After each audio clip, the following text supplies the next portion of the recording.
Boom! What's up, fam? Anthony Johnson here today, co-founder of the Redman Group, CEO of 21 Studios, founder of the 21 Convention, 22 Convention, 21 University, 10,000 other things on the internet. Founder, of course, Make Women Great Again, Make Women Virgins Again, lately is the new motto. Today on episode 142 of the Redman Group, I'm going to be talking with a special guest, new guest to the Redman Group, and a new confirmed speaker for the 21 Convention 15-year anniversary going on in Orlando, Florida this October 21st to 24th. In Orlando, 15-year anniversary. It's going to be fucking awesome. Good to meet him there. But on today's episode of the Redman Group, we're going to be talking about his work as an artist. And more generally, we're going to be talking about philosophy, art, and masculinity itself, and how they're all related, interconnected, and how they can make your life better as a man. He's had a wild ride himself as an artist over the past years in America as the culture war has intensified and polarized and all that. I recently saw him too on JLP, Jesse Lee Peterson's Fallen State show, all kinds of fun stuff. Anyway, without further ado, please let me welcome for the first time ever to the Redman Group, Mr. Arthur Kwon Lee. Boom. What's up, man? Thanks for having me, my friend. Yeah, I'm good. I'm happy to talk to you, man. This is the first time we've had to ever been able to chat. Recently, Sean Smith, an old friend and a speaker at 21 Convention, recommended you for the event. And we talked about that and got that set up, like I mentioned. And later we'll do a full announcement. But I really appreciate you speaking at that, coming up later this year. And of course, I was like, hey, I'm going to bring you on the Redman Group. Talk about an unusual topic in the manosphere, it's art. And it's unusual anyone really talks about that outside of maybe Jack Donovan, Tanner Guzzi, and a few others. And a Goldman, too, a good friend of mine. He actually was looking at your work yesterday online. I showed it to him. Beautiful, man. So I mean, one of the things I want to do immediately here is for your audience is we need to remove the elitist bubble that makes people feel that art is a pretentious thing. Because the reality is that is actually due to postmodernism and the feminist doctrine, because all women are essentially leading the galleries today. And if you look at the history of all the masterpieces and essentially the greatest triumphs of art, it was when men were in charge. They were the patrons, they were all the gatekeepers, they were the ones who were in charge of what was, who was going to get all the funding and who was going to get all the spotlights for art today. And I'm back in the day. And what's happened now is rather than it just being a direct experience, to your common sense where you can experience it. It's this very cerebral,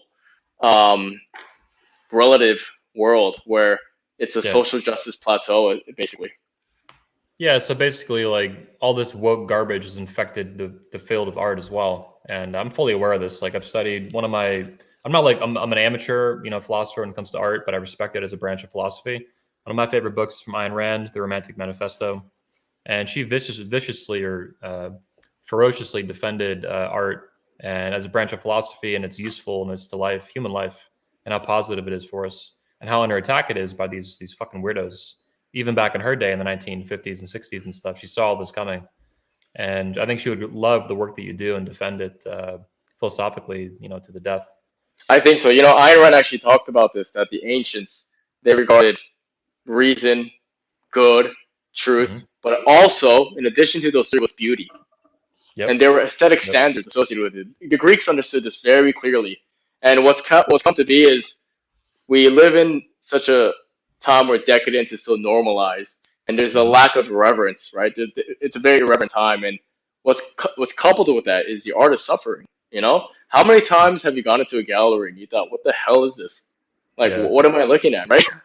And that is the left. That is their aesthetic standards, because it's aesthetic relativity versus universal standards. And men, we require discipline, pedagogical experience, and we need that rite of passage. And what happens is visually that takes form with classical standards. And what's to come to be right now is this. It's basically an extension of a political tool the gallery is seeing today, which is why I've been pretty controversial figure in the New York City art market. Yeah, talk to me about what happened there, and then after that, I want to get into your history with finding the manosphere, how you found Sean Smith, and everything like that. But what exactly happened? And let me say this: you've been an artist for how long now? A painter? I've been working in the gallery circa for 10 years. Okay, I was going to ask you what you thought about experience in the 2000s versus 2010s, but more specifically, I guess, focus on like what exactly happened. Like you had a pretty big, you were very well known in what you did, and then it kind of all fell apart when you came out of the closet as a Trump supporter, right? Yes. So I was look, let me just say, I had no reason to speak up. You know, I was doing financially pretty well too, just being quiet, going in the studio, producing this caliber of work, dedicating my life's work, right? I'm in the studio basically all hours of the day. So I'm producing this standard of excellence. Um, and I didn't have to speak up. But I think what I've come to see is that, you know, I just got so fed up with like my cup of bullshit got so overflowed essentially, where this anti masculinity, this anti white men, anti patriotism, all of the stuff that I didn't believe in. So I was essentially being a beta male, doing social camouflage, keeping my mouth shut, working with this elitist group. You know, my mouth shut. I'm hanging out with all these critics and then all these rich people, quiet. You know, I'm not gonna show them because if they knew who I really was, I'd be ousted. And I had that feeling, but it got to the point where I was already getting shit from critics for painting what I'm known for. When what I'm known for is resurfacing traditionality and masculinity. You know, I use a lot of religious iconography because God is a masculine force, right? So I'm always painting these kind of spiritual imagery. So that already was making people who critique art from I'm ideological actually gonna, perspective. as you speak, I'm gonna actually scroll through some of your artworks here that you have on your website. These are really interesting, man. I was really impressed, and one of them, of course, you used for the Red Man group. These are pretty intense, man. Especially like the ones with I mean, they keep going and going. There's a lion one here that's fucking savage. This one's cool as fuck. Yeah, I'm doing a event with that painting with the Green Berets in July. Yeah, this is I have no experience designing this kind of art, man, but I love creating beautiful things myself in the way that I do. I'm obviously a big fan of Steve Jobs and, you know, design and these things. And I'm super focused on what I do as an entrepreneur, conventions, videos, and things like this. But being able to see this is really reminds me of Goldman Unleashed a lot. A good friend of mine. He's a photographer, not a painter, but right. Yeah. So let's back up a second. Talk to me about, well, first of all, you mentioned the hatred of white people or the white men. So as an Asian American, so to speak, do you consider yourself a white guy now? Because lately they've been trying to lump the Asian guys in with the white guys, which is pretty. Well, you know, I was on the Fallen State TV with Reverend Jesse Peterson, and who's an amazing person, by the way, and I loved his lecture at the 21 convention when he went on. The whole notion of you know, I've been getting called a white adjacent by some of these people. It's all stupid, man. And I mean, look, when the whole Stop Asian Hate thing came out, I very quickly said to my following that why is it that blacks assaulting Asians based on race is white supremacy, right? That doesn't make sense. And I basically made that clear. And I got a lot of hate because what they're trying to do is they're trying to continue this divide and conquer, you know, this ideologue. And I don't stand for that, man. Like my father is a rooftop Korean, right? So there's a generation war happening right now with the leftists that are Asian American talking to the older generation. The older generation, they used to say, when we come to this country legally, we're going to become Republicans. They used to all say that. And now they're looking at their spoiled kids acting like brats on the streets. Just like when in northern Brooklyn, my studio was in Williamsburg, right? In northern Brooklyn, not too far from here, when the George Floyd riots happened, I went out to the street just to have a look. It's not that far from where I work. And it's a bunch of spoiled white liberals saying Black Lives Matter. And then I said on Reverend Peterson's show, this is the modern blackface. They're using black, because it is. And what happened here is that's what got me so ousted by another two galleries I was working with. And I'm okay with that because, you know what? The man who speaks the truth is a majority. I don't want to get all founding father, but Thomas Jefferson said that the man who speaks the truth and is fearless in that is a majority. And it's such a force to be reckoned with. Because I do believe that, you know, I used to have a studio in Adams Morgan, which is directly in the line of the Women's March in D.C. And I remember watching all these angry, bitter, lesbianic women ranting and raving and all this hate, right? Hang on, we need to write down lesbianic. I think we just made a word up. I get it. Hey, ad libs. I was looking out the window at the end, and the next day I go back to work in my studio, and what do? They just cause trouble, some property damage, and nothing changes. But if a fraction of men got together, this is what causes revolutions. That's right. So my feeling the whole time was like men have to step up, and the reason why I spoke out, and I did not have to, man. Like I could have just kept my mouth shut and have a career as a painter, but I realized, you know what? I'm hated for who I am in this in this art sphere, right? And then when I was public about my support for the 45th president, it's pretty much game over, right? Yeah. That's really sad because it's like, I mean, I get it. It's just ridiculous. You're getting kicked out of these art galleries and stuff, and you're suffering financially from it as a direct result. It's cancel culture, is what it is. It's terrible, man. But I do like what you said. You know what? This is why I appreciate guys like you. Because what you're listen. It's one thing to be hated, right? And I think you and I we know how to endure that and lean into the hate. But I think it's quite another thing. Yeah, it's another thing to be hated and poor. Right? And this is what I'm right now in the transition phase where I didn't know this, my friend, but many of my collectors actually they're already acting with the manosphere. And I was like, there's a reason for this. Because I'm producing work that all my work is essentially collected by alpha males. Some MMA guys, some patriots, a lot of veterans, by the way. And I'm like, there's a reason for this, right? Because I'm not putting a tampon in a teacup and calling it art. Like I'm painting masculine shit. And the reality is, masculinity is the force that produces masterpieces. Mm-hmm. That's another thing. It does not just art. How dare you say that masculinity builds beautiful art? Oh my God. Dude, we're all just people, bro. We're all just people, dude. Why do you gotta fucking hate, man? What about the other 500 genders, dude? You're not even paying attention to them. I'm an asshole. Let's back up a second here. You said you got kicked out of art galleries for your vocal support eventually of the 45th president. You didn't need to do that. I understand that. I'm glad that you did. You spoke up and spoke your truth, and you faced the consequences for it. But to the audience who isn't familiar with art galleries and these things, like I've been to a few, especially in Europe and stuff, because I figured they'd be better in Poland than they would in America. And I was right. The ones in like Miami suck. The ones in Warsaw or Krakow, Poland, I went to, this whole museum, this art gallery and stuff is fucking awesome. But the Polish people are very savage. They've been through a lot of trauma for centuries, including throughout the last century. So it was, I think, because of that, it really fuels. They're basically more masculine, healthier culture that has healthier art. That still has a higher respect for it. Yeah. But anyway, for the people who don't go to these things often, including myself, barely. What does it mean to get kicked out of an art gallery? Like, what are the exact consequences, and how does that work in your industry? So, what you're saying is this is important because most people, like the art gallery world, it's very niche in a way. Most people, it's not at the forefront of an artistic medium. It's not stand-up comedy. It's not hip hop, or like mainstream music or Hollywood. It's there's so much money going through it, but the fame and the status of it is not in the face value part of the culture. And what happens is it's just the way I'll sit essentially were these weird conversations where they're not going to say you are a Donald Trump supporter, you are a conservative.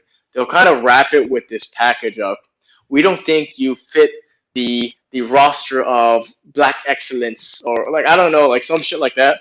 It's always something like that. Like we're going in this direction, we're trying to highlight this, and look, that's okay. It's fine, but essentially, I'm just losing my partnerships with these art dealers. That's really what it boils down to. So before I spoke my mind and I stood up for my fellow Americans, and in this case, white Americans, it's not whoever is the one getting hated. I'm going to speak my mind. You know what I mean? Yeah. I don't care. It just is what it is. And I was just standing up for my fellow Americans as far as I saw it.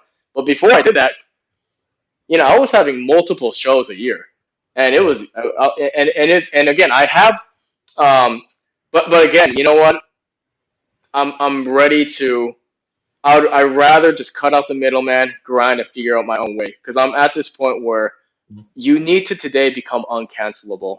You know what I mean? Like that's just the reality. Because the reality, man, the reality of everyone listening right now here is a society is in two different tribes. Call it tribalism. I don't care what you want to say, but the polarity is exasperated so much that there's those who actually want a civil society and stand up for what's right, and we're willing to have a discussion because language is the key to a civil society.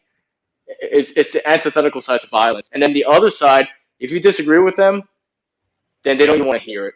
That's just all it is right now. They're barbarians. Yeah. And like I can keep my mouth shut, Anthony, and be with the barbarians, and they'll keep giving me money, right? But then I'll lose my soul, And at the end of the day, if you are a good artist, this is a deeper point. If you truly are an artist, you are in many ways religious, Okay. And I know you're an atheist, but you know what I mean by religious. Oh, I know exactly what you mean. I ran directly addressed this in the Fountainhead for her hero, Howard Rourke, the architect. Are you familiar with the Fountainhead? Have you read it?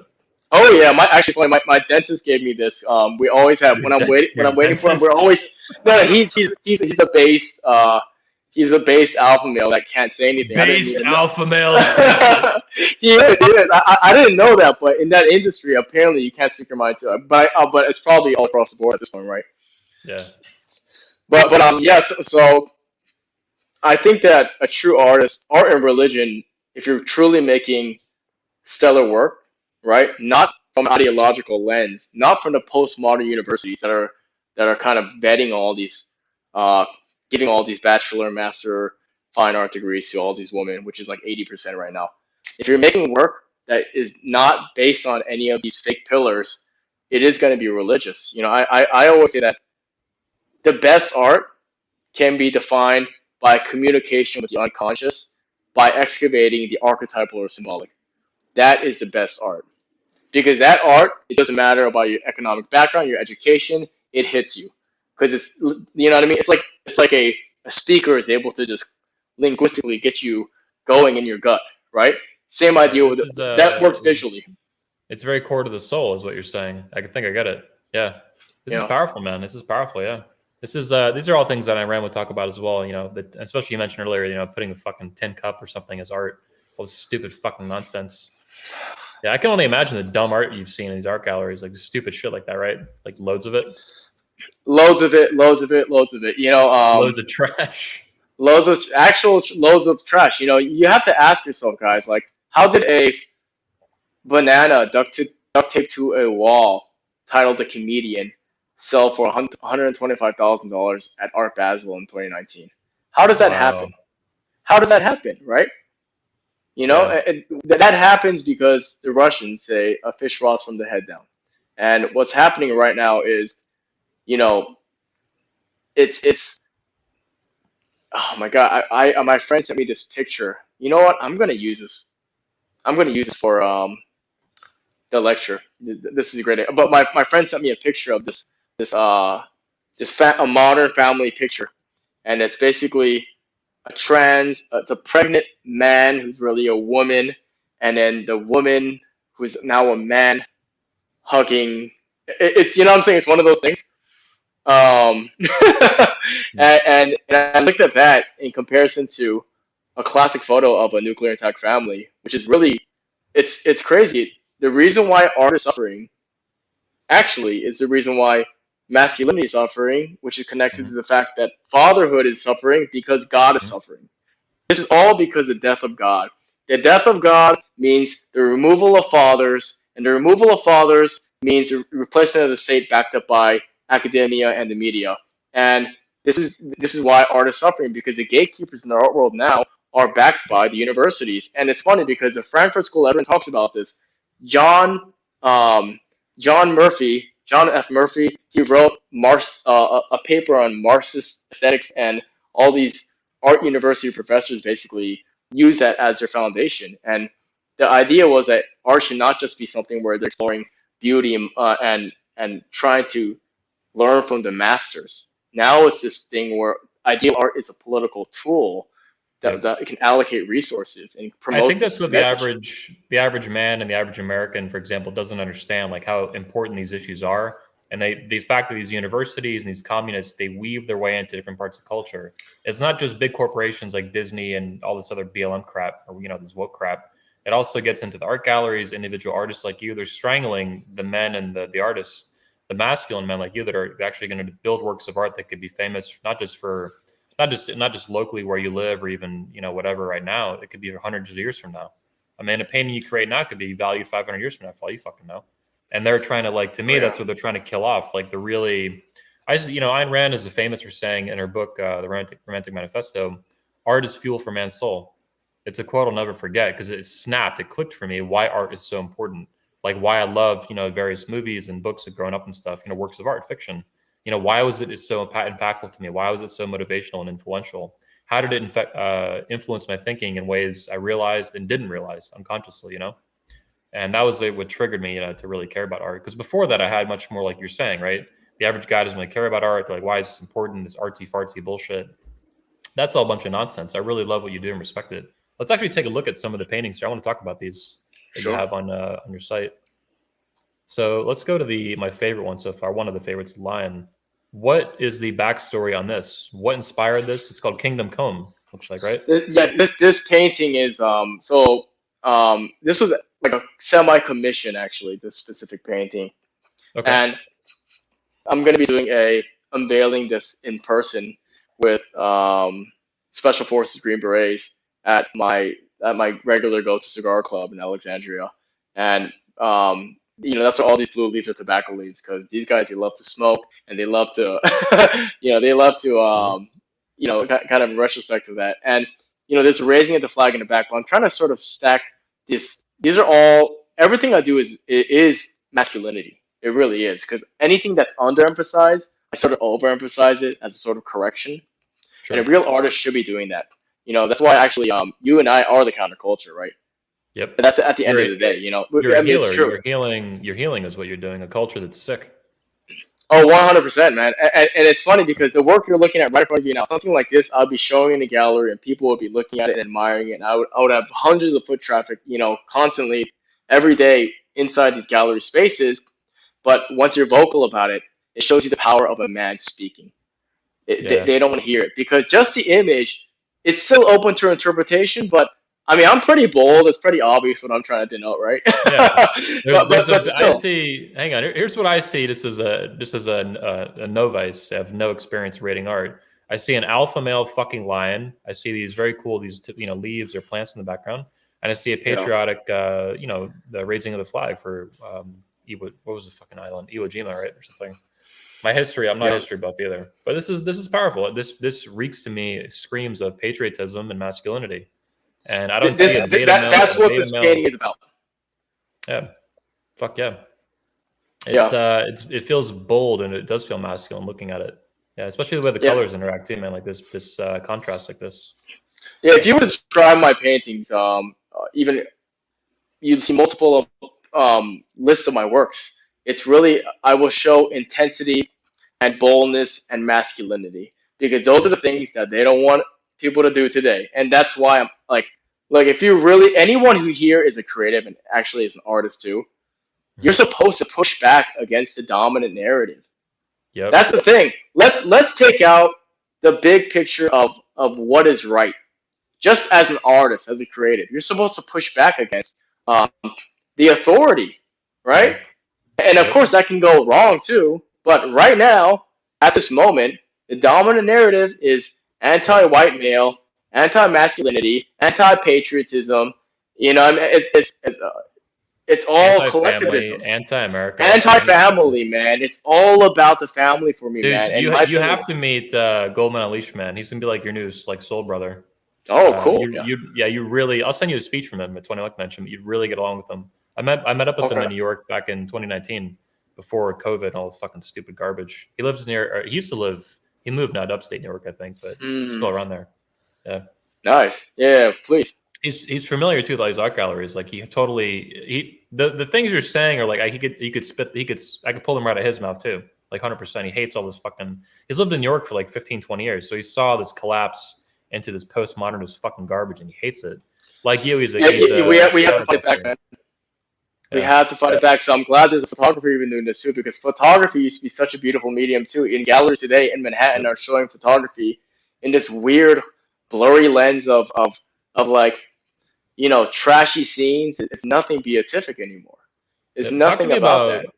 Talk to me about this painting. This one's titled "Kissing Through the Ages."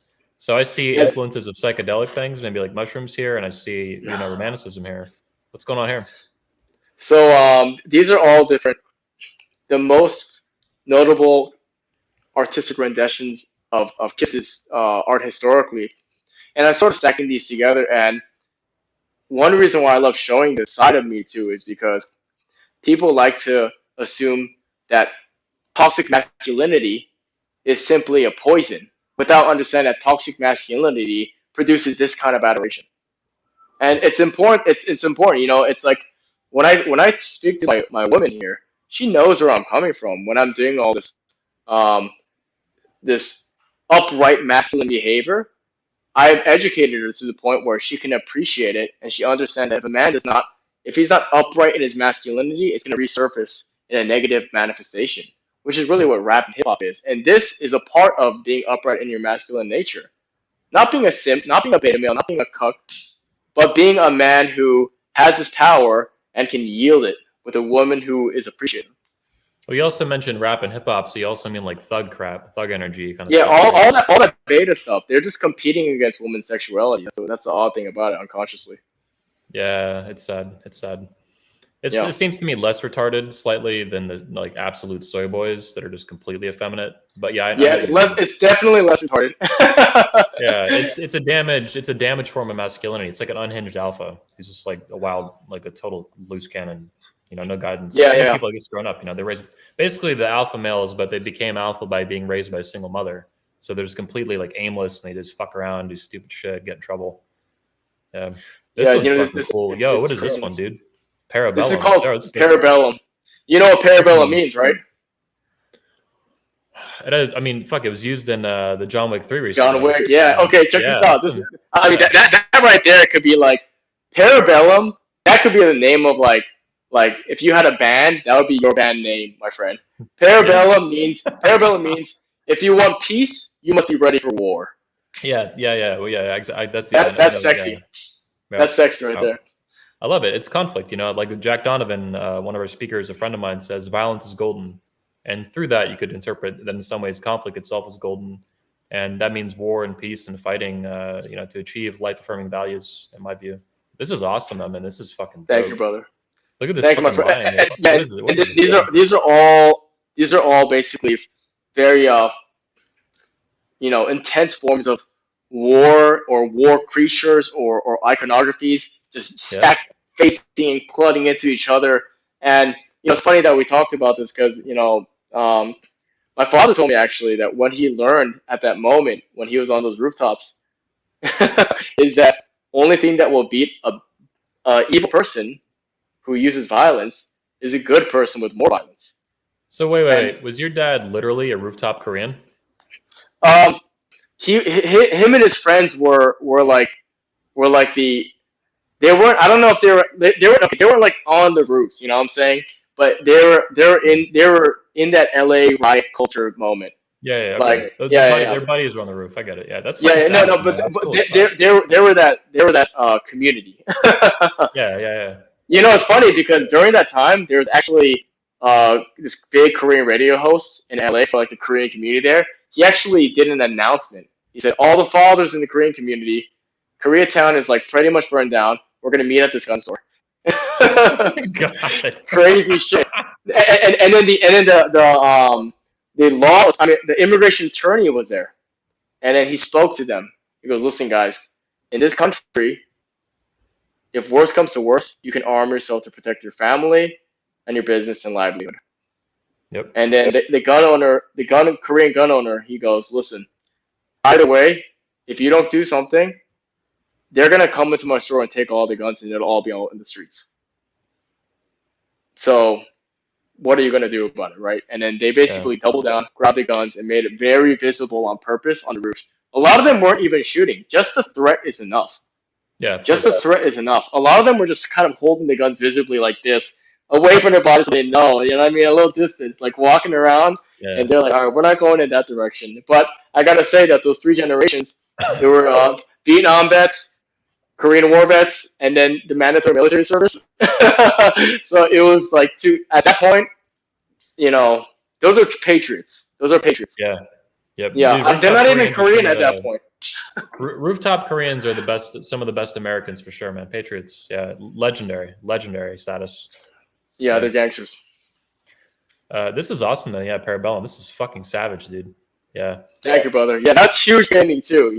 It's a the big ones are. If I had a couple million setting around, I would just like buy this from you and stick it on the wall. Yeah. We'll figure something out. Yeah, this is really cool, man. What is this white one in the middle? Is this like a Princess Monaco reference, or what is this? No, yeah, people have thought that. So it's a white stag, flat in contrast, which is a very masculine symbol in many different cultures, especially Nordic. But it's just, I wanted it to sort of stand out in contrast. So the only two things that are flat white is that masculine stag walking in its in its own comfort, and then to the right top, the sword of Damocles is kind of hanging there. Yeah. So it's playing with that theme a little bit. But those are the two white things, because the idea that anyone who has a credibility of a man, right? The credibility of a man, it comes from having power but not abusing it. Yep. Right. I like the elephant. I like this. What is this down here? This elephant thing. This elephant lady. That's Ganesha. Yeah. So Ganesha is would always play the flute when all the other wrathful spirits are at war and all that. Dude, that's savage. Yeah. That elephant is my spirit animal, bro. For reasons I can't tell you on air, but I like this dragon. This is like a dragon ear or something too. This is fucking savage, man. I really like this. Thank you, brother. It's a lot of time, man. It's there's a passionate side, right? There's the organic side of actually painting and the context of wow. I just How long did this take to paint? Yeah, it's certain styles require less time, but my particular style, because there's so many layers, it's like frankly, especially the scale of the one we're looking at, Parabellum right here. If you zoomed into any of those are like individual paintings in and of themselves. Because one of those figures are like bigger than me already, right? It's a big painting. So they're basically like, it's like 50 Mona Lisas in one, that kind of thing. Damn. So, but this, you're measuring it, but to give a ballpark, you would measure painting this in weeks or months or years? This would definitely take a couple of months for sure. For sure. Yeah. I mean, this is a big one. I mean, this one was, I think this is like 4.5 months. Wow. That is really, that's really impressive, man. I love it. I love I spend, like months and even a year sometimes working on a conference. And of course, it's hard work. And it's art to me in my own way, even though like philosophically not be categorized as art, obviously. But this is so much more intricate and colorful, and I love it, man. It's really cool. Thank you so much. In another life, I would love to do stuff like this, man. We'll see someday, or even try to do something like this, right?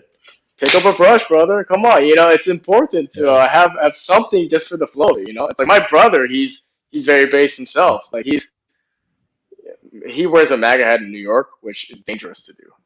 Because I did it. I wore my. I did it too. But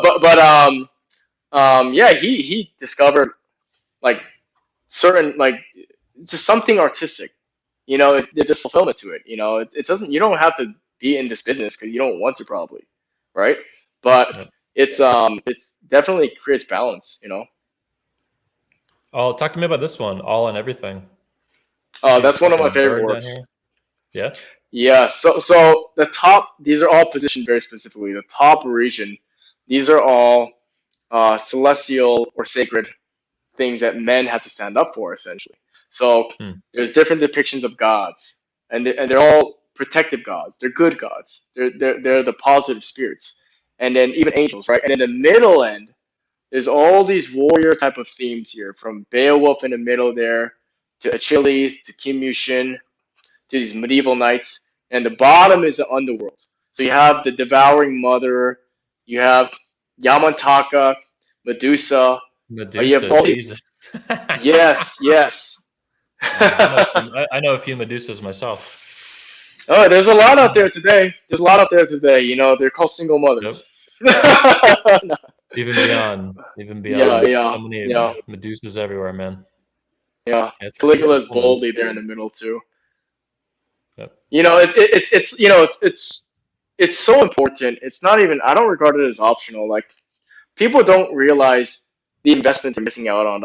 It doesn't have to be me. I'm not pushing myself. Any artist that you like doesn't have to be me. Put one piece of art in your home. You are putting something symbolic that will placate into your entire house because your walls are bare, and now you're putting something at eye level.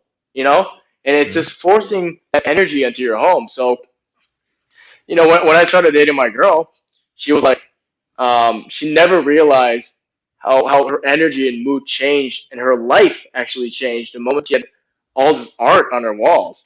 Like she just felt her level go up. Well, you're surrounding yourself with greatness and with creativity and intelligence and passion and power. Yeah, I actually wanted to ask you. I want to ask you about. Let me back up to this one we looked at earlier. So how do you choose, or what was the decision-making process for colors in this? What does the red represent? Blood, power, fire? What is this? So there's a couple things. I don't want to bore people too much, but there's the formalistic technical side to actual painting, which is everything is contrast, right? Everything is contrast. So including the color wheel, right? So what I'll do is let's say you have a pin, like you have a pin of like 50 orange balls in there. If I put one blue ball in there, where's your eye gonna go? The blue ball, right? So my whole thing is, I always want to create that contrast, so that the image vibrates more. So the blue and red, it's a very good composition because they're not too different, so it's not gonna seem too much dissonance, but they're off put enough that you're gonna notice that they're pushing and pulling a little bit, but. Definitely, I actually painted the raising of the flag in the back first, and that has to be red. That has to show the blood and then the sacrifice, right? Okay. And at that point, the colors kind of played out, and then because I painted that red, of course the line has to be red because of two central figures, and then the blue background, beautiful tobacco leaves on the side. Perfect, brother. It just flows from there. Yeah, man. Yeah. I wanted to talk about this one next. This is the one I actually used for I grabbed it for the thumbnail, obviously for the Redman group today. I love the tiger in the metaverse. I love it. This is really. I put your head actually over this guy. I kind of like put you in here. I was like, here's Arthur. Yeah. With the and then you're surrounded by lions and gods and shit. Yeah. So this is called Apex. So all the animals you see there are apex predators. Okay. And the top is Sun Tzu, author of The Art of War. To the left of the line is William Wallace. To the right, top right area, is Hagashige, a samurai. You have Leonidas and you have Kim Il-sung. They're basically like the top generals or warriors that are Genghis Khan there too, and Caesar. As you're going through, I'm seeing more. These are just the most feared and regarded warriors throughout history, stacked with these apex predators. But for me, the mood of this work, I was trying to denote also. It's important for men to start engaging into the state of mind of being active rather than reactive. And this work is just so in your face, and this tiger is screaming at you. And this is actually sold to a collection in Canada now. Wow. Hopefully Justin Trudeau sees it and it triggers him. Yeah.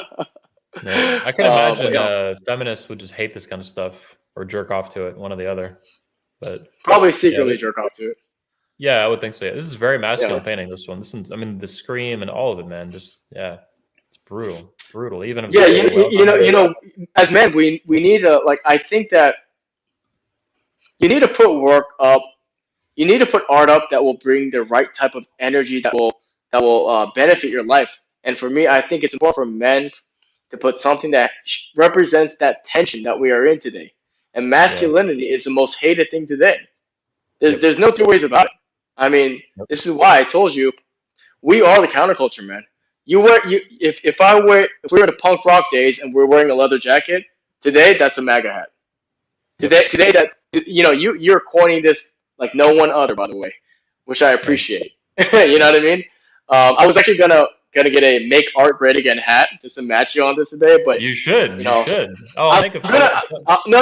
I mean, I was gonna get on it, but the fastest shipping wasn't gonna make today when I thought of it yesterday.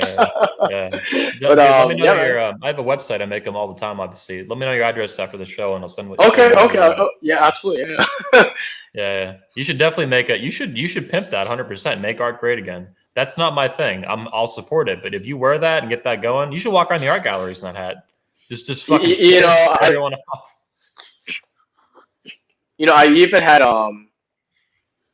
number one. I'm probably gonna do that. That sounds hot. I'm gonna be your Asian doppelganger. Yeah. Yeah. But when I was speaking so much about my conservative support, I even had Antifa come to my studio once, Wow. and yeah, I mean, luckily it wasn't like a big mob, but they're all pussies, man. I mean, basically they shot this fat sphere. He was literally a circle. He shot fireworks at my studio window, and I go down there, Wow. and he's running, right. He has his son with him. And my thinking right there was, he's using. This is the problem with a lot of conservatives. Actually, we need to edit this. Otherwise, we'll have nothing to conserve. Which is that they're taking. I'm going to give your viewers no choice but to speak up.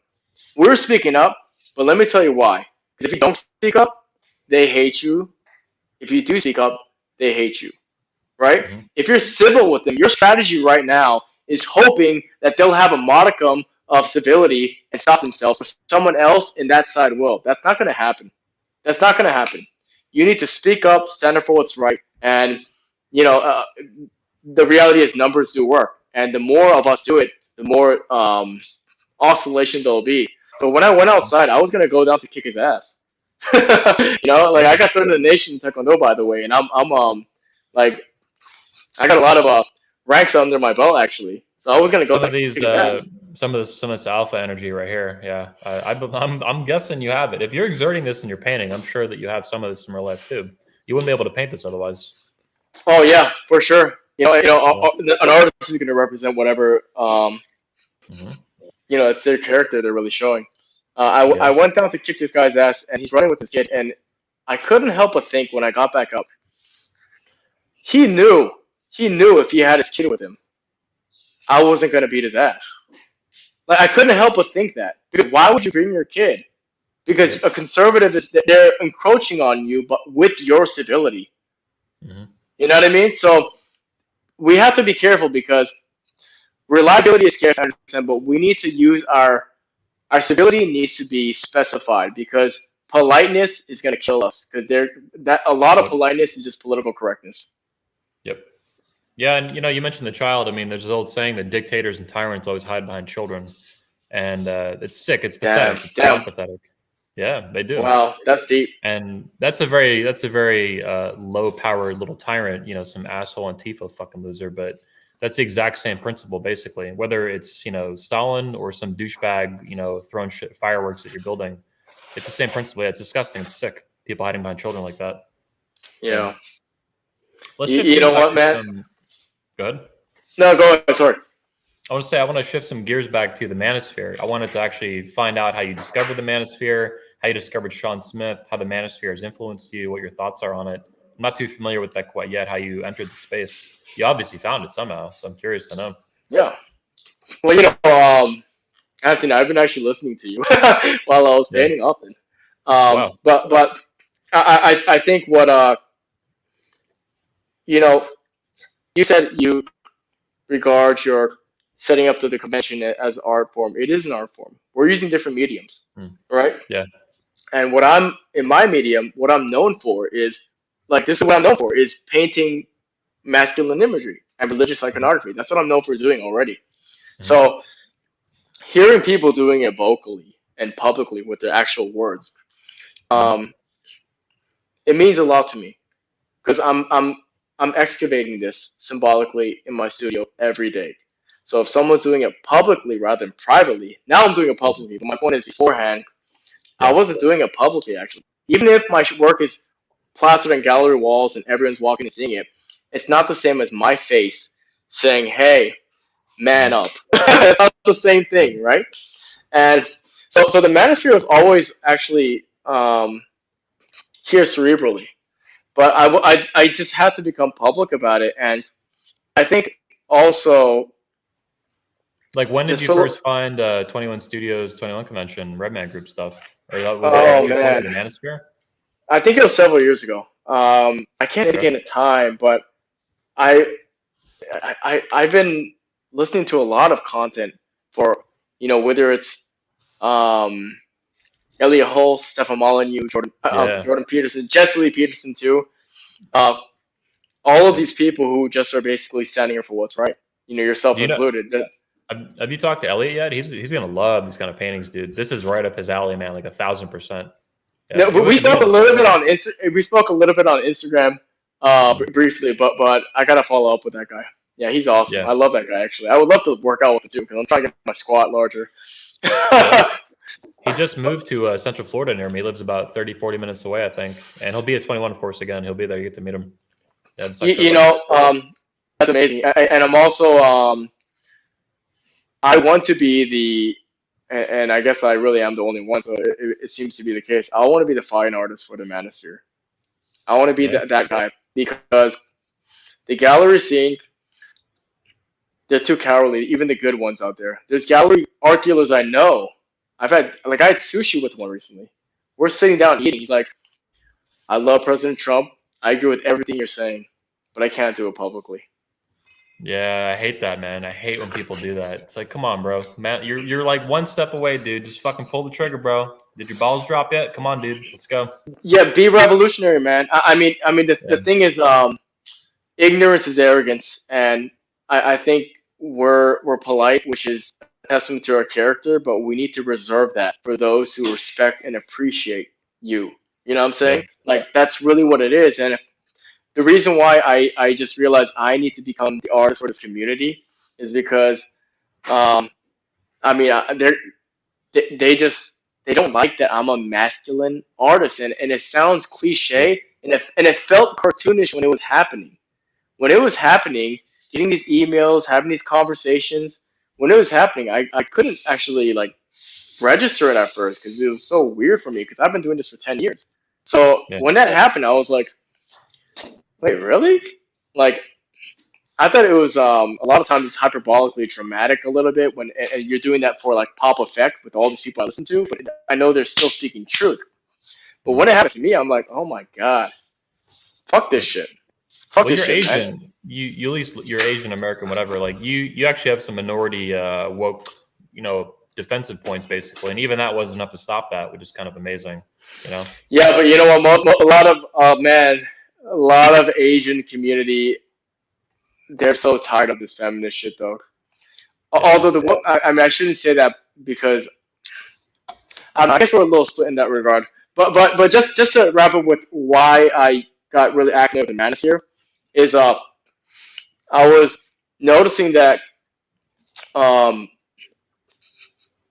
all of these problems that I've been noticing in our culture and amongst I grew up with so many people who was raised by single mothers too, and Yeah. this is a story that everyone here can relate with. Mhm. I've noticed that um, because once masculinity is out the window, everything suffers, and I think that I was studying my own life, and I noticed that women and men define evil differently. That's Yeah. actually what it boiled down to, actually, too. I had a very deep conversation with my sister, and who is damn honest for a woman. And Yeah. That's a rare thing for women, at least. Well, in general, but yeah, particularly women today. They're focused on emotions, not like external reality. You know. yeah, well, I think it's men define evil as a divergence from a set of prioritized abstract principles, Okay. and women define evil as that which is blocking their immediate desires. And that click that clicked to my mind. And once that clicked to me, I realized I'm a part of the problem because I'm not saying anything. That's Yeah. really what it was. I realized I'm a part of the problem because I just realized this. I grew up single mother generation. I grew up all of this shit being so obvious and prevalent to me. I'm like, I'm not saying anything though, but it's all clicking to me. You know, my mouth is still shut. You know what I mean? So I'm like, this isn't right, man. I'm painting masculine imagery. I'm all about supporting other men. I do believe the solution in not just my profession in art, but greater society is masculinity as a force. So I know all this, and I'm quiet, and I'm like, I gotta just ante up, and that's all it came down to. It's almost like the boiling point. You know what I mean? I get it, man. I respect it a lot that you realize that and you took steps to correct course on that in your life. It takes balls, man. It's a turning point that you'll probably never forget the rest of your life. I was fortunate enough to just find a lot of good ideas and good philosophers at a young age and good men in the manosphere. And as a result, I've always just kind of done whatever the fuck I wanted to do. And that was a very good precursor to the culture war that we're seeing now in America, you know, back in the 2000s when it was still kind of quiet compared to what we see now. And I love seeing it though, man. People, you know, step up, make the right decision, you know. I mean, that guy you went to sushi with, you know, he's that position now, but maybe he'll watch this and, you know, 6 months from now or 6 weeks from now, he changes his mind. He's like, you know what? Arthur could fucking do it. I can fucking do it. We had fucking sushi. I'm going to fucking speak the fuck up or whatever, you know? Exactly. Especially how much that total was, man. You've got to ante up. But you know what, man? It's interesting because I think the fear that a lot of listeners who are anonymously listening and they love what you're saying, but they're quiet, which is a lot of your audience. You know, because you could be anyone to the internet, but it takes real balls to do it in real life, right? Yep. And I think that let me tell you all something, okay? Let me encourage you all because my worry was your worry. I was worried that if I speak my mind, then I'm gonna go into the dark abyss and be alienated and castigated. You will be by the people who aren't even your friends in the first place. But you will get a lot of people who will reach out to you, and it's way outnumbered. You'll be surprised. You'll get so much more love than hate. But I will say they'll be more quiet about it though. But the numbers themselves for me, when I showed people, it's like it sounds like I'm a fag. When I came out as a pro man person, Jesus. I got way more love, way more. I got like hundreds of emails, so many messages, and then I got a lot of hate. But it was not. You'll be surprised. The percentages are not the same, you know. But it's just that they're just that small majority is just so vocal. Minority is so vocal, but you should feel encouraged because honestly, when people tell me that they're afraid to speak up and stand up for masculinity and conservative values, I kind of have to mock them because I work in the most left-leaning art industry that is literally run by feminism, Black Lives Matter, you know, and I'll say things like there's an opening at in Washington D.C. This big art networking thing, and I remember this is before I was like in the manosphere. I said I believe the three my work I'm trying to dismantle feminism, multiculturalism, and Islam, and then everyone was like, "Who the fuck is this guy? Get him out of the room!" Right? But he's a white man in an Asian disguise. Whatever, man. I mean, Jesse gets the same thing, you know. Jesse gets the same thing. Jesse Lee Peterson, but Jesse. I mean, what we all understand though is that you know it's you know the whole yin and yang symbol. Yeah. We're just on the right side. I don't want to just say it like that, but that is the case because it's individual versus the collective. That's really what it is. It's spray and pray strategy versus delayed gratification for investment to your family and children. There's aesthetic relativity versus universal standards. It's all this, spreading it, or it's going upwards. It really is. And we're all about that cohesion because it is a man's responsibility, his birthright, to stand up for what's right and have that social cohesion. We have to watch over that because the woman's job was to maintain the family. Ours is to maintain greater society. And we have forgotten that. Because when you just look at a dad, when you just look at a classical model of a dad, that's what he's doing. He's out there coming back, bringing resources, and you go, oh shit, and then Ma's here watching over the food and Well, he's not even just bringing back resources. He's out there most likely building things or doing things that are constructive, that are not destructive. Broken window fallacy, crap like that. Obviously not that, but really doing things that are positive and fruitful and productive. I do with my conventions, a lot of it, I've said, a couple things about it you might find interesting. So I mentioned that I view it as a form of art for myself, right? Being an entrepreneur, and this is the method that I choose to paint. What I do with the conventions, though, is actually I'm only painting directly a little bit myself through speaking. Mostly what I'm doing is building a canvas, and then I'm inviting painters, the speakers, to paint on it themselves. I actually said this verbatim in my keynote speech at the 22 convention for women, because the media saw me as like a dictator. They thought, for whatever reason, they thought I was prescribing like curriculum for the speakers to just vomit like zombies. I'm like, this is the opposite of how I operate. I'm extremely like libertarian in that sense. There are a few limitations. You can't endorse feminism, communism, crap like that, racism. Like legit racism is fucking hating people based on the way they're born. But beyond that, you can speak about whatever you want once you're invited. The ultimate authority to speak is up to you as a speaker, and I force it that way. I'll help a speaker guide. I'll guide a speaker if they have questions or they want to ping ideas off me, of course. But at the end of the day, I want them to be their own contributing artist to a larger painting, which is the 21 convention or 22 convention or the fatherhood event, the patriarch edition. And I love doing that. I've always felt that about you. I've always felt that it's like you're we'll use art language. You're like a curator. Yeah. You know what I mean? Yeah, it's like you're allowing the artist, but you're like a free market curator in that regard. To use fine art language. more crudely, I'm like a Pokemon trainer, and you guys are my Pokemon. I'm like collecting. There Pokemon. You go. Go battle. Go destroy feminism. Go Sean. Yeah, but I mean, but I'm sure this is something you know. Yeah. Everyone that like I've gotten to the point where if someone's blacklisted or hated, I immediately am a fan. Yeah. I mean, I'm at that point now. It's like if somebody's hated and doxxed, I'm into it, and that's actually that's a big part of how Sean, how we got acclimated here. Yeah. Because like I told you, so many people were reaching out to me, and a number of the guys who came to my studio recently were a part of this community brother called Liminal Order. Oh yeah, I know what it is, Jack Murphy. Yeah, and then that evening, man, I just felt what masculinity done right is. Everyone was in shape, came on time, meant what they said, and their words were bond. And they're all talking about how we can fight back. I'm like, damn, that's the move. And I joined that night without even knowing.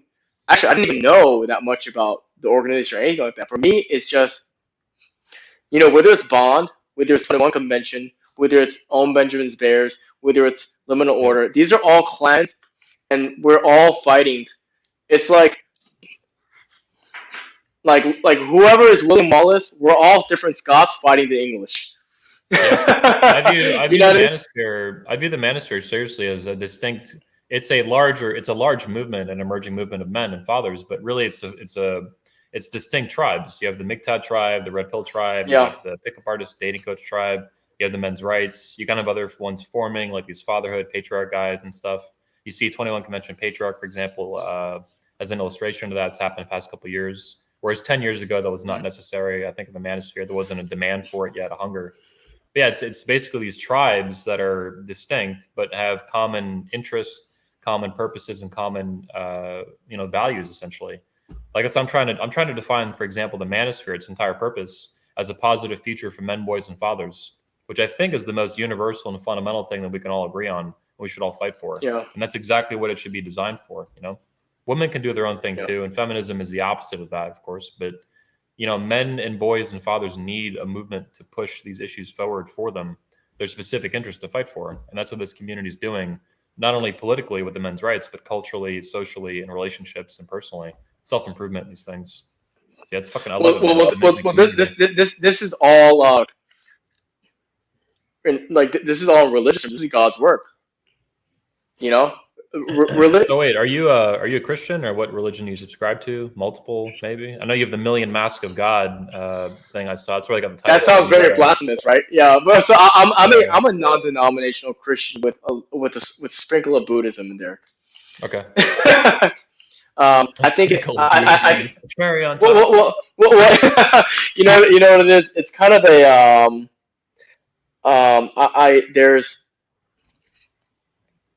I'm pretty appreciative of what Greek reason and the Christian culture together has done for Western society. Mm-hmm. And I always tell people I'm an American painter, right? I'm here, and I'm appreciative of that. But I think also my psychedelic experiences have made me also really relate to Buddhist principles too. So I'm this sort of the strange fusion of the two in many ways. I'm pulling That's a weird up, answer, I know. yeah, for sure, man. I get it. Yeah. I knew immediately when I saw this. I'm like, yep, psychedelics. Yep. Yeah, I had my face. I had my face. Yeah, sure. Yeah. You really get along with Goldman, man. I'm telling you, man. He's like your brother, a brother from a past lifetime. Really? Yeah. I sent him your work last night. He was looking at it, and I think he wants to meet. I need to read the text he said back. Oh, listen. Yeah. If any of the crew is in New York City, my studio is very loungy. I don't know if you like cigars. We can just. Oh wait, dude. You should meet Pat Stedman. Yeah, Pat Stedman lives up there. Wait, can you go there? He's getting investigated by the FBI for that riot bullshit on the 6th. He was famous for this because he's a dating coach, and then the FBI fucking arrested him. It was all over the fucking news and shit. But he's a super cool guy, and I think he would love what you're doing. He's not an artist per se, but he's a coach, and you'll get along well. I think you get along really well. And he lives in New York. Well, you know, I would love to meet anyone in this community because what I see in common, the universality with everything we both said.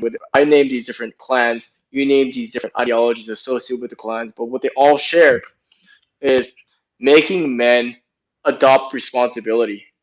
You know, this is a bit. This is. I mean, like I'm not a MGTOW guy.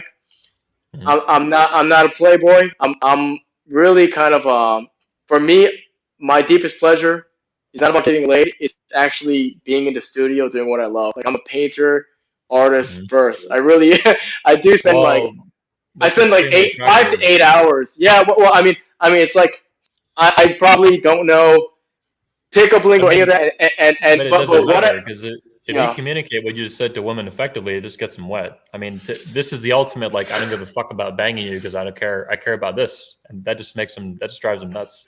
Yeah, I've never had a problem. I've never had a problem with women in that department, but I've also never cared about it. I've always been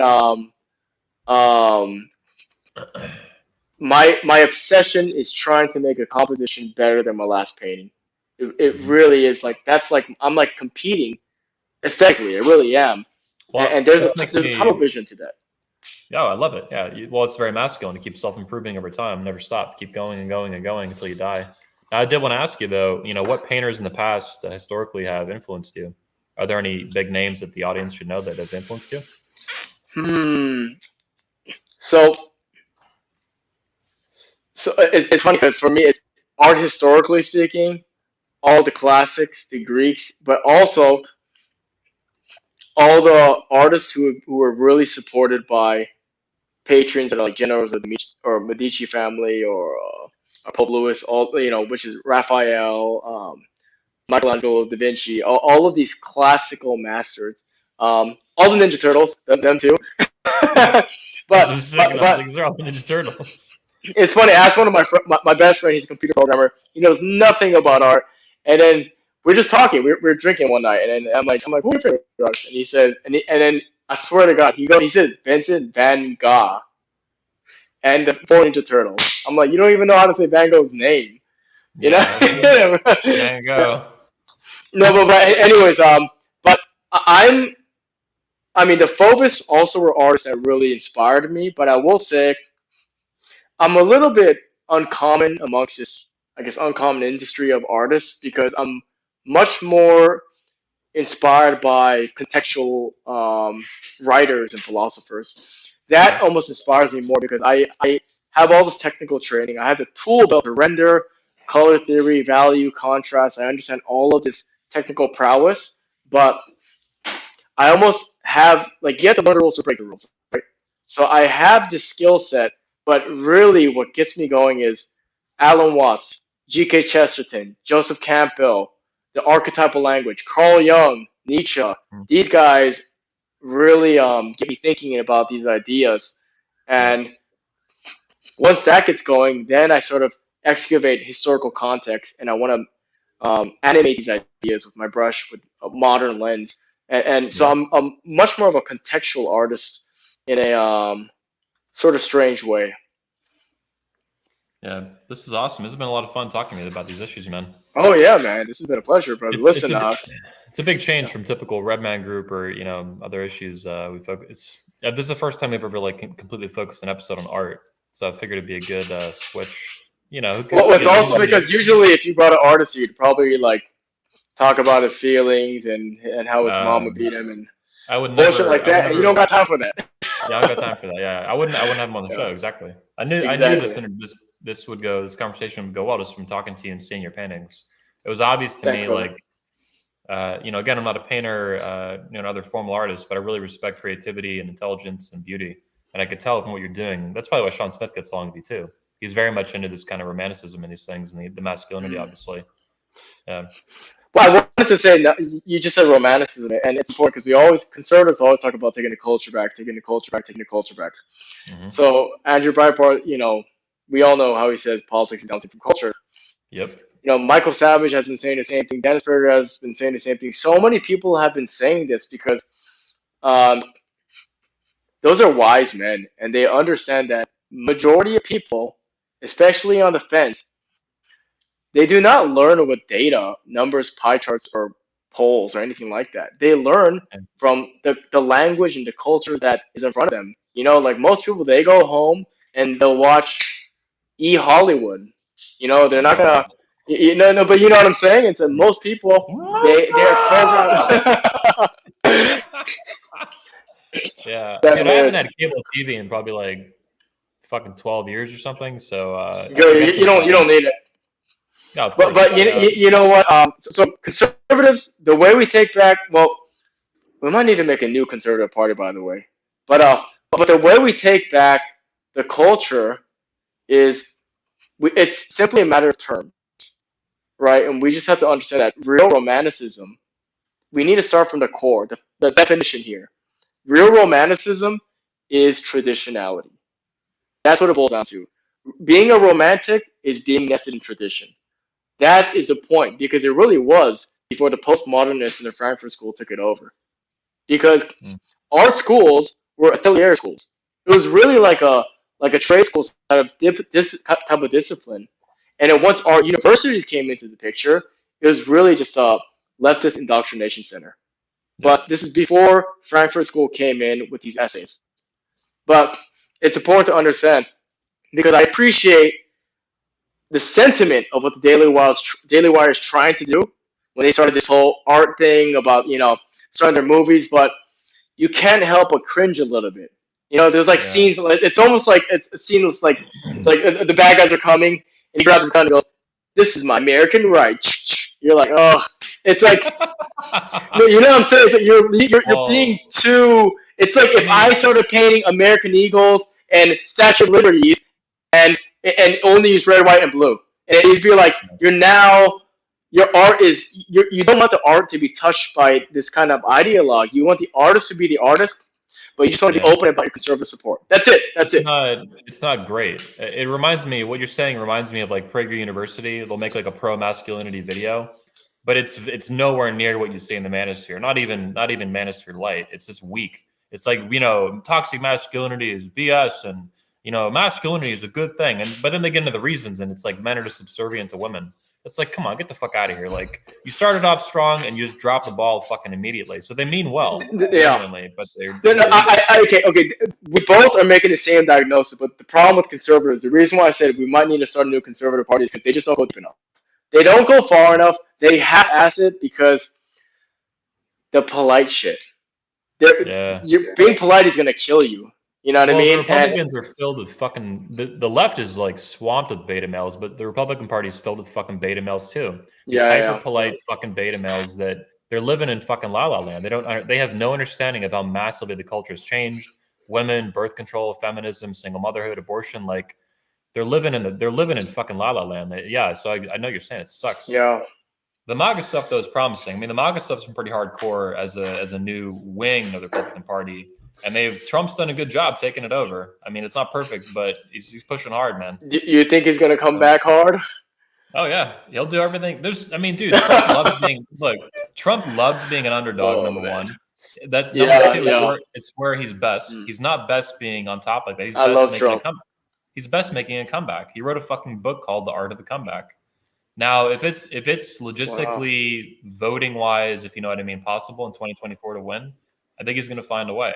And he's pissed now too. I mean, can you imagine how fucking angry he is? You know, given the irregularities, let's say, that happened in 2020, he must be really fucking angry and planning his revenge. That's what I would do if I was him right now. How do I win in 2024 and fuck over as many people as possible? How do I destroy all my enemies?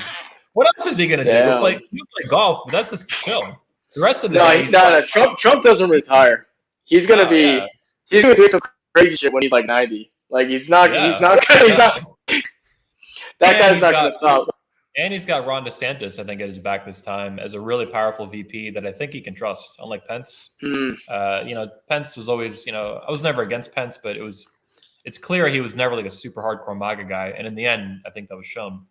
And so he won't be obviously running with Trump again in 2024. But I think he's probably there for the optics for the, you know.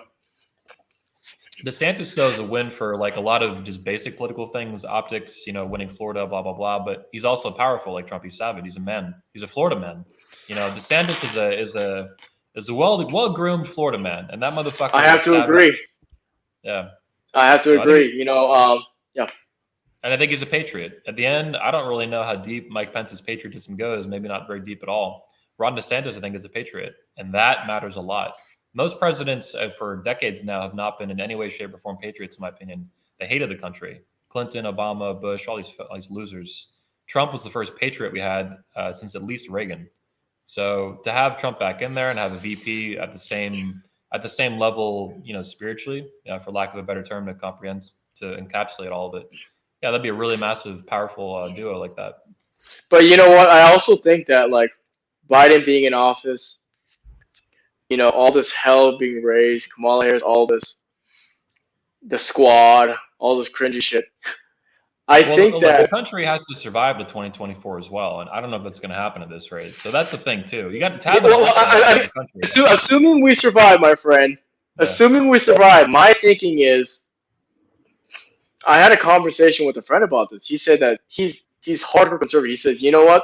This is a good thing? I'm like, how the fuck is this a good thing? He says, you know how many of my friends who thought they were on the left came to me saying, I want my ticket back? Like, they're so bad that it's almost like things might get so bad that, you know, the setback is a setup for a comeback, right? It might get so bad that people might just stand. Like, I stood up. I spoke up because it got so bad. Yeah. You know, something might happen. Like, I don't want it to get worse. I think it should take less. Our bullshit tolerance should be fucking dialed low, you know, so we can stand up immediately. But, I mean, I have seen people stand up because it's getting bad. And, of course, that's, I mean, it's not the best situation, but the fact that it's getting bad means more men will stand up and we can commune and strategize. You know what I'm saying? Well, I think people too, they get disheartened, like they get over-focused on policy and specific elections. Not that they're unimportant. Trump's was obviously extremely important in 2020, as well as 2016, and they had different outcomes. But basically, I think what's really positive is the MAGA, well, number one, the Raw Paul movement that got started back in 2008, 2012. I think that a heavy influence, and that basically evolved into the Trump movement in 2016, the MAGA movement. And that to me is just growing and growing and growing. And that's what really needs to happen. The issues that America faces culturally, politically, you know, all these things, family and masculinity and femininity, all those things need to be fucking fixed, massively flipped on their head, right? This is the point. To do that, you need the culture. You need a great awakening, and I think that's happening. And politically, that's just one exertion of it. Culturally, at the manosphere, and you know, make women great again, all this stuff. That's another example of it, you know. And in art, what you're going through and stuff, people standing up. You know, this is why everyone loves Kanye so much, Anthony. Because Kanye, I mean, he's not articulate. He's not. But you have to understand it this way. He had every temptation the Dark One could offer him. He says, no, Jesus is king. And what does that mean? What does that mean? That means, no, I'm going to stand up for what's right with fatherhood. And he said a big part of this was because he looked at his kids. You know what I'm saying? So, I mean, again, he's not articulate. I get it, and I get it. He likes his pills, whatever you want to say, but it's a testament, because what happened with me is a microcosm, because I'm not nearly any of that volume. But what happened with, and this is happening with so many people, not even in the creative world. So we need to become uncancelable, and the way we become uncancelable is we need to find like-minded community, like in the manosphere. And frankly speaking, it's I think that what we're doing is we're really setting the pathway for all the truth to just go through like a funnel, man. And I'm just a vehicle. I'm just the brush for this, right? Yeah. Yeah. Well, you're the messenger, so you get shot. Sorry, bro. Shoot the messenger. That's me and you, dude. It's all good. It's all good. You know what? I don't know about you, but I ain't going to the fucking gulag. So that ain't happening. No, 100% nope. Yeah. Last question. One of the last questions I wanted to ask you. Are there any other misconceptions that you could kind of highlight for guys? Maybe that'll be in your 21 convention speech about art and masculinity. I mean, what does the average guy not understand, for example, when he watches a great movie or sees maybe a great movie, but doesn't really care about it? Maybe, like, I would consider John Wick 1, for example, a pretty great movie. Not the best in history or anything, but that was a powerful movie compared to the other fucking trash you see is rolled out through Hollywood, every fucking week. Not COVID crap notwithstanding. That was a great masculine movie. I think it was just powerful. Keanu, one of his best roles, the first movie. There's a lot of other movies too. I love Patriot, Braveheart, things like this. And that's just a form of art that people are very familiar with, obviously. Not many people are going to art galleries, but they do go to the movies and stuff. So what are some other misconceptions about art, that the average man in America sees or could see that he's not understanding? Like, what is he missing in value in these things? How can art make your life better as a man? Yeah, well, number one is we can't care about women so much. I think a big, for me, the reason why there's two types of pleasures, right?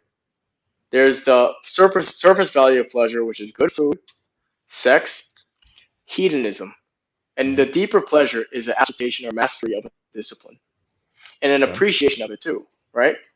So it's important for us to, as men, to we need to, the whole sentiment that women, they already have their pathway. They understand. They have kids, and they have to be selective. They're wise. That's pretty much it. Men, we need to become masters of a discipline, and a part of that is appreciating other disciplines and seeing that same light. So we have to understand that we have to become men of cultures.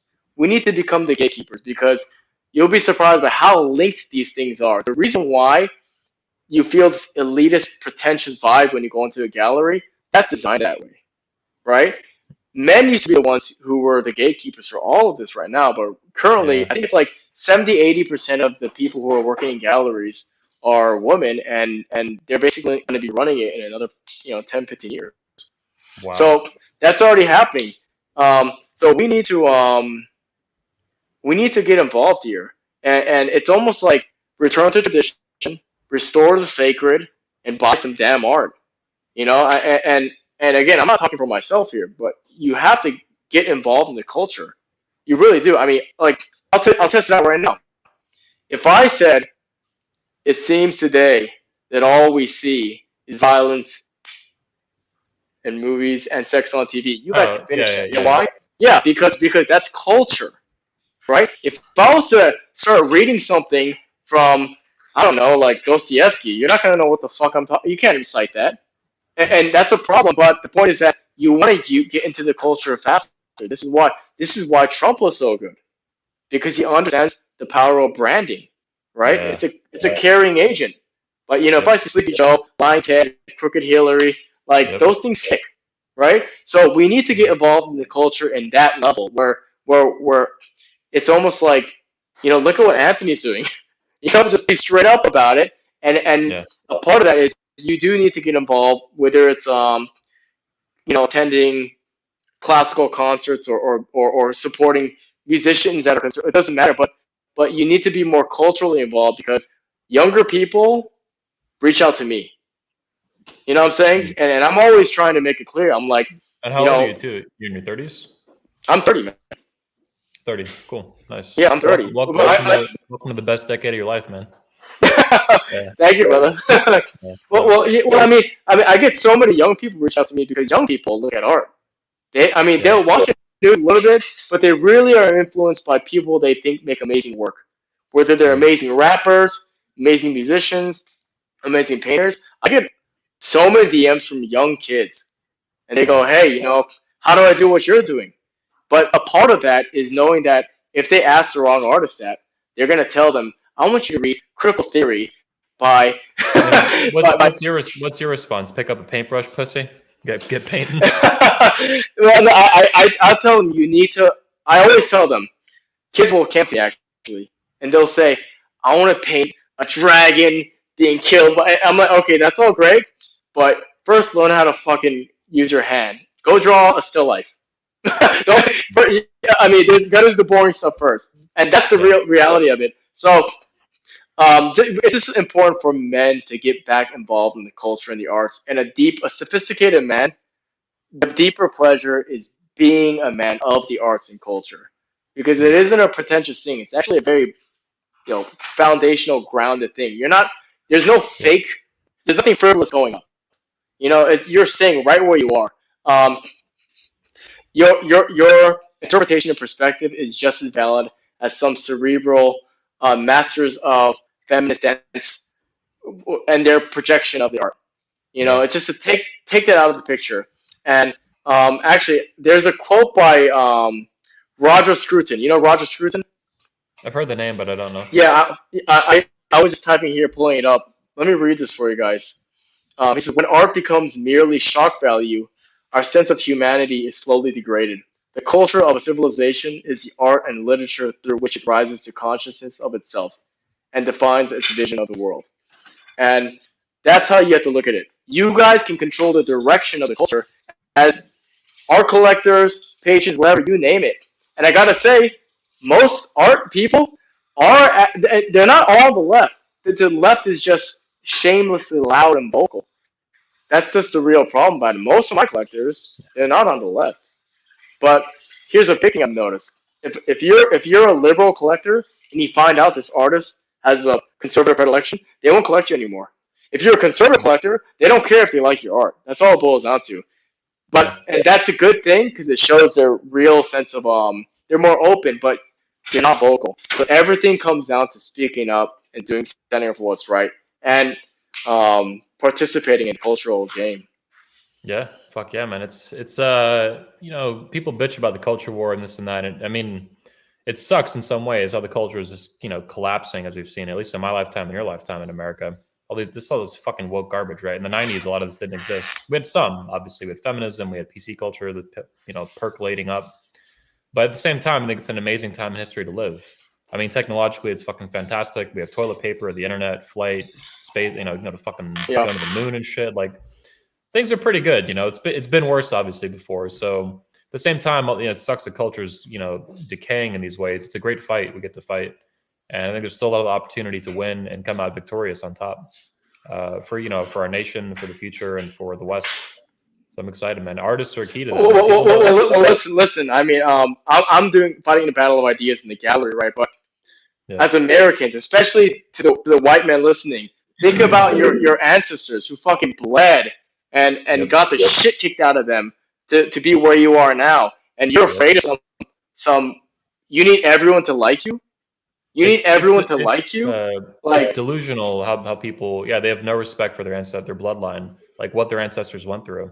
I've thought about this with women, for example, that women today have more rights and privileges than their entire line of maternal ancestors combined, dating back hundreds of thousands of years. If you combine all of their rights and all their privileges up for 300,000 years, the woman right now, born 25 years ago, has more than 300,000 years of women, and they still bitch like they're actually oppressed. It's insane. It's fucking delusional.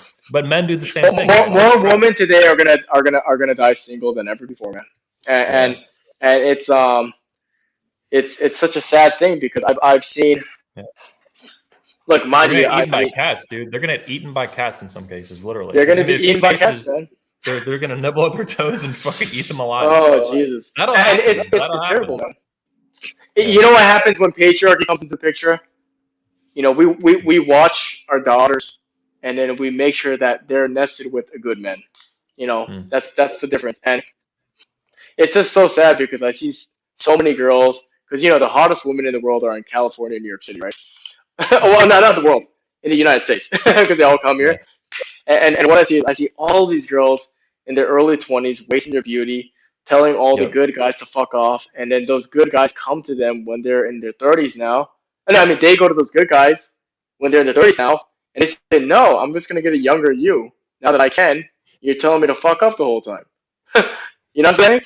It's fucked in both directions. I mean, the guys are too nice. You know, they're decent men, but a lot of them are too nice. It's men's fault, actually. It's men's fault at the end of the day because, and I'm not talking about at the dating level. I'm talking about at the inside the house level, because the father might overextend his control in a physical way, and then she's gonna counter that and become a slut, or he might just not do it enough, and then he's gonna and then she's gonna just feel like there's no limitations and rules.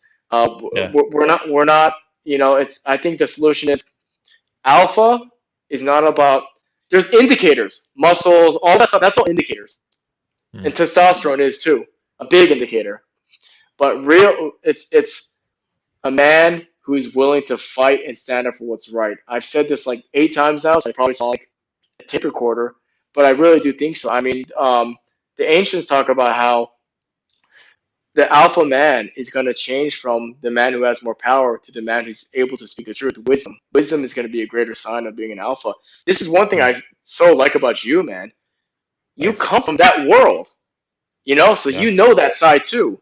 And then now, but you understand, like I know this, like we can't expect women to fight for greater abstract social issues if they can't even talk to a guy that they like. You know what I'm saying?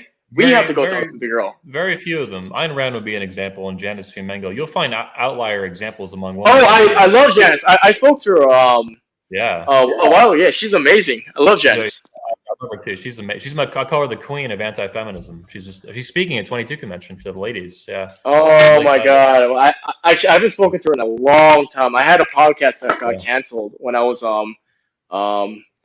doing one of my I used to be teaching at university level briefly, and I left immediately. And I was doing a podcast at the same time. And I realized they said you're not allowed to do that. They're basically saying you're owned. You can't do other things like that and be public. Yeah. And then I was done with that, man. That's my whole life, man. Just I'm going good. They find out who I am. They're going good. But that's why I'm in the manosphere, brother. That's the new movement. That's contrast, man. It's like your paintings, dude. It's contrast. It's the ups and downs, man. The yin yang. I dig it. Story of my life. Well, hey, man, I appreciate you being on the show today. It's been a lot of fun. It's been a very unique and novel episode for the Redman Group, episode 142. And I look forward to meeting you, man, later this year in October in Orlando, Florida. It's gonna be a good time. Yeah, Anthony, I appreciate you, man. Keep it up, brother, and you're a good man. Thanks, man. Thank you. You too. Yeah, brother. And your website is arthurkwonlee.com. Everybody, make sure you check that out. There's Go to arthurkwonlee.com, and my Instagram is imageboard, Arthur Kwon Lee. There's a YouTube situation being in the works, but I'm so not in this game. But I'm learning it little by little. But it's all Arthur Kwon Lee. Nice. I'm pulling up your Instagram now too. Everybody go check him out, Arthur Kwon Lee. I like the John Wick, thing. You're like, man, this is great. Yeah. Yeah. All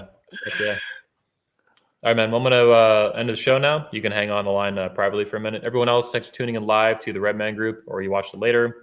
Hit like and subscribe. I appreciate it. If you hate it, hit downvote. Get off the channel. Go fuck yourself. You know, all that jazz. Just trolling you guys a little bit.